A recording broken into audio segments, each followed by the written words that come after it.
500 ரூபாய் கேட்ட உனக்கு இந்த அண்ணனால 5 பைசா கூட கொடுக்க முடியலன்னு நினைக்க முடியா தம்பி? என்னதே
என்ன ராமசாமி, எப்படி இருக்க?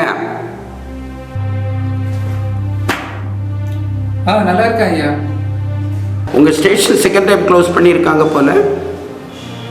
ஆமாம் ஐயா, எஸ்ஐக்கும் கொரோனா வந்தது, ஏட்டு ஒருத்தருக்கும் கொரோனா வந்திருக்கு. ஆமாம், கேள்விப்பட்டேன்.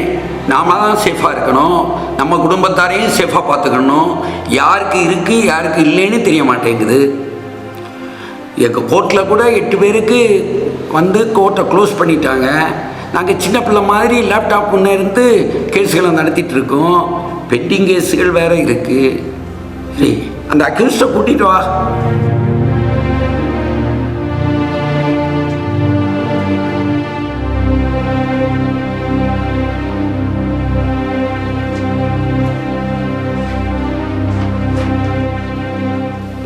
இவனா 3 கொலை பண்ணா? பார்க்க குழந்தை மாதிரி இருக்கான். நான் கூட அந்த கேஸை ரீட் பண்ணும்போது நினைச்சேன் ஆளு முரட்டுத்தனமா இருப்பான். உன் பேர் என்ன? ஐயா கேட்குறாருல, சொல்லுடா. விடு. திமிர பார்த்தீங்களா ஐயா? சொல்லுடா. தமிழ்ச்செல்வன். உன் கேஸை படிச்சையா, கறிக்கடையில் மாட்டை அறக்கிறது மாதிரி மனுஷனை வெட்டியிருக்க. ஒருத்தனுக்கு 23 வெட்டு, ஒருத்தனுக்கு 16 வெட்டு, ஒருத்தனுக்கு 18 வெட்டு. மனித உயிர் அவ்வளோ ஈஸியாக போச்சு இல்லையா? இதுக்கு என்ன தண்டனைன்னு உனக்கு தெரியுமா? 1 கொலைக்கு 2 ஆயுள் தண்டனை, 3 கொலைக்கு உனக்கு மரண தண்டனை, தூக்கில் கூட போடலாம். ஏதாச்சும் பேசையா? என்ன பண்ண? வக்கீல் வைத்து வாதாடுறியா? ஐயா கேட்குறாருல, சொல்றா. விடு, என்னோட வேலை ஈஸியாக போச்சு. என்னாச்சு ராமசாமி? தெரியல ஐயா.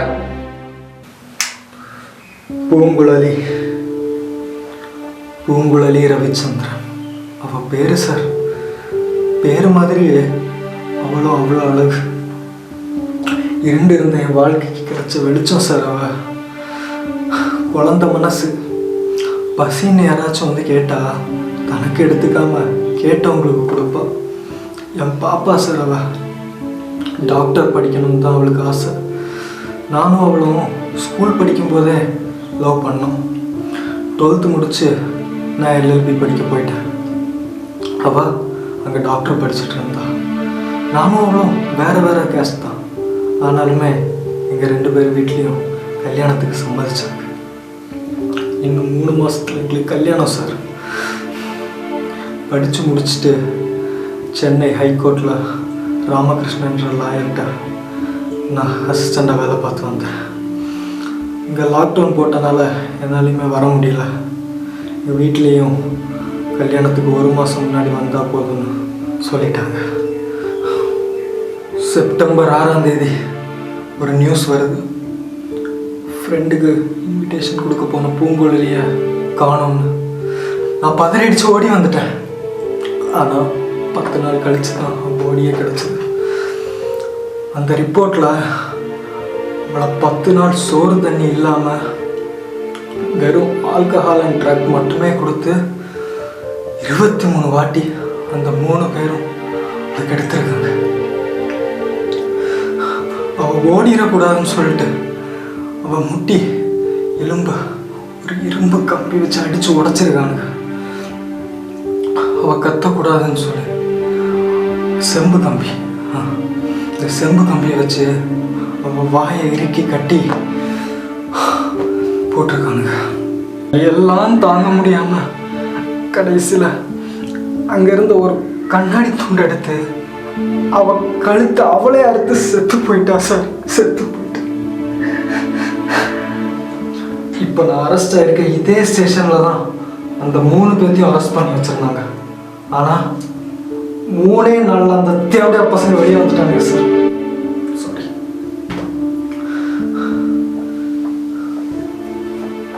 பணம் பதவியில் இருக்கவங்களோ இல்லை அவங்க பசங்களோ நினைச்சா என்ன வேணாலும் பண்ணலாமா சார்? அவங்க என்ன பண்ணாலும் இந்த 2 வச்சு வெளியே வந்துடுறானுங்க. ஒவ்வொரு நாட்டிலையும் ரேபிஸ்ட்டுக்கு மரண தண்டனை, தூக்கு தண்டனை, ஆயுள் தண்டனைன்னு இருக்கு.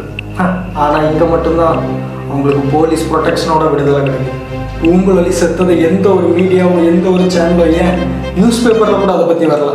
ஆனால் இதே இது ஒரு அரசியல்வாதி வீட்லேயோ இல்லை ஒரு சினிமா நடிகர் வீட்லேயோ சின்னதாக ஏதாச்சும் வந்திருந்தா போதும், ஒரு வாரத்துக்கு டிவி, பேப்பர், மேகசின் அதான் சார் ஹெட்லைன்ஸு. ஏன்னா அதான் உங்களுக்கு டிஆர்பியை கொடுக்குது. இந்த மாதிரி கேஸ்லாம் டெய்லி 50-60ன்னு ஃபைல் ஆகுதுல்ல. ஒரு நாளைக்கு மட்டுமே சராசரியாக 100லேருந்து 110 ரேப் கேஸ் ஃபைல் ஆகுது சார். ஒரு வருஷத்துக்கு 32,000லேருந்து 36,000 வரைக்கும். இதில் எத்தனைக்கு நியாயமாக தீர்ப்பு கிடச்சிருக்கு? விரல் வெட்டி என்ற அளவுக்கு தான். 6 மாத குழந்தையிலேருந்து 70 வயசு பாட்டி வரைக்கும் அவன் காமபசிக்கு இரையாக்கிட்டு இருக்கான். வயசு பசங்க மட்டும் இல்லை, 50 வயசு 60 வயசில் இருக்கவங்களும் இதை சார் பண்ணுறாங்க. இதனாலேயே பக்கத்து வீட்டுக்காரன், ஏற்ற வீட்டுக்காரன் யாரை நம்பணும் நம்பக்கூடாதுன்னே பயமாக இருக்குது சார். 8 வயசு குழந்தைய ஒருத்தன் கற்பழிச்சு போட்டான். அவன்கிட்ட ஏன்டான்னு கேட்டதுக்கு அந்த பொண்ணு முட்டி வரைக்கும் தான் ட்ரெஸ் போட்டுன்னு அதை காரணம் காட்டி சொல்கிறான். அந்த பிஞ்சு குழந்தைக்கு என்ன சார் தெரியும்? பெண் குழந்தைகிட்ட குட் டச் எது, பேட் டச் எதுன்னு சொல்லி கொடுத்து வளர்த்தா மட்டும் போதாது. அதே இது ஆம்பளை பசங்க கிட்ட ஒரு பொண்ணை எப்படி நடத்தணும், மதிக்கணும், அவள் பிரசவத்தோடு அனுபவிக்கிற வலி என்ன, மாதம் பீரியட்ஸ் அப்போ அனுபவிக்கிற வலி என்னன்னு வளர்த்தாலே இங்கே பாதி பிரச்சனையை முடிஞ்சிடும் சார். முதல்ல பொண்ணை ஒரு பொருளாக பார்க்காம சக மனுஷியாக பார்க்கணும் சார். அதான் சார் என் பூங்குழலி அனுபவிச்ச அதே வேதனையை அவங்க அனுபவிக்கணும்னு முடிவு பண்ணேன். அவங்க போகிற இடமெல்லாம் ஃபாலோ பண்ணேன். பப்பு, சின்ன, டென்னிஸ் கோர்ட் ஒரு இடம் விடாமல் ஃபாலோ பண்ணேன். இப்படி தான் ஒரு நாள் பூங்குழலி மாதிரியே இன்னொரு பொண்ணை கடத்த ட்ரை பண்ணானுங்க. சுற்றி முற்றி பார்த்தேன். அங்கே ஒரு ஐயனார் கோவில் இருந்துச்சு. அங்கே ஓடி போய் அந்த ஐயனாரோட கத்தி எடுத்தேன். கத்தி எடுத்துட்டு அவங்க இருக்கிற பக்கம் பார்த்து ஓடினேன். என்னை பார்த்து அவங்க பயந்து ஓடுறாங்க. அவங்கள துரத்துனேன்.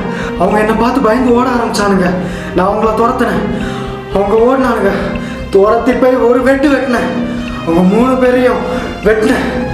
திரும்ப திரும்ப வெட்டினேன். என் கோபம், வெறி, ஆத்திரம் எல்லாம் தீர்றவரை வெட்டினேன். அப்புறம் வெட்டிட்டு என் கை, முகம் எல்லாம் பார்க்குறேன், ஒரே ரத்தம். அப்போ ஒரு சத்தம் கேட்குது. என் பூங்குழலியோட சத்தம் கேட்டுச்சு. பூங்குழலியோட சத்தம். ராமசாமி அவனுக்கு என்னாச்சுன்னு பாரு. என்னாச்சு என்னாச்சு?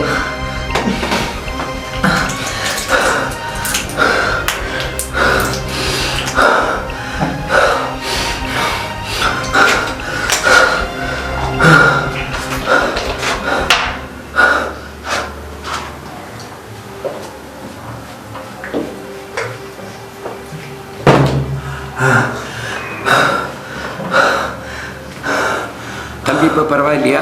ஹாஸ்பிட்டல் போறியா? நீயும் லாயர் தானே, கோர்ட்டில் கேஸ் போட்டிருக்கலாமே. இப்போ ஜெயிலுக்கு போகிறது யார்? கேஸ் போட்டிருந்தா மட்டும் என்ன சார் ஆயிருக்கும்? 3 நாளில் வெளியே வந்தவன் 6 நாளில் வெளியே வந்திருப்பான். அதுக்கு முன்னாடி என்னையும் கொலை பண்ணியிருப்பான். கேஸும் ஒன்றும் இல்லாமல் இருக்கும். இப்போலாம் நாட்டில் எவனுக்கு சார் பயம் இருக்குது? ரேப் பண்ணாலும் தப்பு பண்ணாலும் என்ன பண்ணாலும் #ஜஸ்டிஸ் ஃபார் பூங்குழலி, மனிஷா அப்படின்னு போட்டு போயிட்டே தானே இருக்காங்க. அதை தாண்டி வேறு என்ன பண்ணுறானுங்க? கூடவே ஷேம் ஆன் கண்ட்ரி, நீதி கிடைக்கல, நாட்டில் இருக்க பிடிக்கல, அவ்வளோதான் சொல்கிறானுங்க. இதுவும் 2 நாளைக்கு தான். அதுக்கப்புறம் அடுத்து ஏதாச்சும் வரும். அதுக்கான ஹேஷ்டேக் க்ரியேட் பண்ணிட்டு போயிட்டே தான் இருக்கானுங்க. இதில் எத்தனைக்கு தான் நியாயம் கிடச்சிருக்கு? ஒரு 2-3க்கு கிடச்சிருக்குமா? உட்கார்ந்த இடத்துல இருந்தே நியாயம் கிடைக்கணும்னு போஸோ, நேருவோ இல்லை காந்தியோ நினச்சிருந்தா இப்போ வரைக்கும் நம்மளுக்கு சுதந்திரம் கிடச்சிருக்காது, அடிமையாக தான் இருந்திருக்கும். அதே மாதிரி தான் சார், இறங்கி நம்ம போராடினா மட்டும்தான் இதுக்கு ஒரு தீர்வு கிடைக்கும். உதாரணத்துக்கு ஜல்லிக்கட்டு எடுத்துக்கோங்க. அதுக்குன்னு நான் எல்லாமே போராட்டம் தான் பண்ணி நியாயம் கிடைக்கணும்னு சொல்லலை. ஒரு 2 வாட்டி பண்ணும்போது 3வது வாட்டி அந்த தப்பு பண்ணுறவனுக்கு பயம் வரும். தண்டனை கொடுக்குறவங்களுக்கும் இதை விட பெரிய தண்டனை கொடுக்கணும்னு வரும். அதை விட்டுட்டு நம்ம கடைசி வரைக்கும் ஹேஷ்டேக் மட்டுமே போட்டுட்டு போயிட்டே இருந்தோம்னு வைங்க, தப்பு பண்ணுறவனும் ஜாலியாக என்ன வேணாலும் பண்ணிட்டு போயிட்டே தான் சார் இருப்பான். நீ சொல்றதெல்லாம் சரிதான். தப்பை தட்டி கேட்குறேன்னு சொல்லி நீ தானே கொலைகாரனா நிற்கிற. நான் செஞ்ச தப்புக்கான தண்டனையை ஏற்றுக்க நான் ரெடி. எனக்கு தண்டனை கொடுக்கறதுனால 4 பேர் பயப்படுவேன்னா அதை கூட நான் சந்தோஷமா எடுத்துப்பேன் சார். என்னோட மனசாட்சிப்படி நீ பண்ண தப்பில்லை. அந்த கொலைக்கு ஒரு ஆணித்தரமான காரணம் இருக்கு. ஆனால் சட்டத்தின்படி நீ ஒரு குற்றவாளி. ஒன்றை ரிலீஸ் பண்ணுனா தப்பை தட்டி கேட்குறேன்னு எல்லாரும் தப்பு பண்ண ஆரம்பிப்பாங்க. அதனால் இந்த கோர்ட் தமிழ் செல்வனை குற்றவாளியாக கருதுகிறது. And sentence him under section 300 and 303 of Indian Penal Code, 14 years for murdering and 4 years for hitting brutally, totally 18 years. The detail of judgment will be forwarded and the court is adjourned.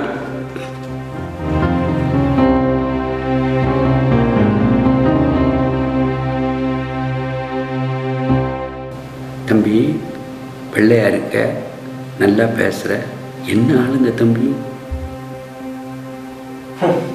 திருந்தவே மாட்டேங்கிறல.